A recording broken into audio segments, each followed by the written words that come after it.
গণেশজি আর তার পাশের মোদক দেখতে দেখতে কদিন ধরেই মোদক খাওয়ার খুব স্বাদ জেগেছিল।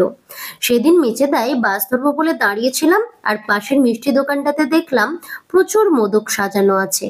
যেই না দেখা অমনি চলে গেলাম দোকানের মধ্যে, আর দোকানে ঢুকেই সব থেকে সুন্দর করে সাজানো মোদকগুলো কয়েকটা নিয়ে নিলাম প্যাকেটের মধ্যে। আর বাড়ি এসে কোনো রকমে ফ্রেশ হয়েই শুরু করে দিলাম প্যাকেট খোলা, কারণ প্রথমবারের জন্য মোদক খেতে চলেছি।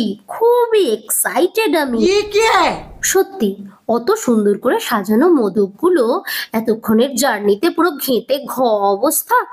আমি সাজিয়ে নিলাম ভালো করে, এরপরে খাবো।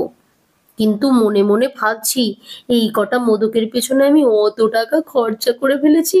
হায় রে হায়, ভাই রে ভাই। ওপরে তো জেমস লাগানো আছে, জেমসটা নিয়ে প্রথমে মুখের মধ্যে দিয়ে দিলাম।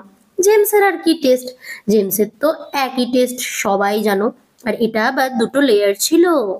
মাঝে পুর থাকবে ভেবেছিলাম আমি, কারণ সব জায়গা থেকে কেটে কেটে দেয় মাঝে পুর থাকে, কিন্তু এটাই নাই। টেস্ট ভালো, কিন্তু দাম আমি বলবো না, ঘরের লোক বের করে দিবে।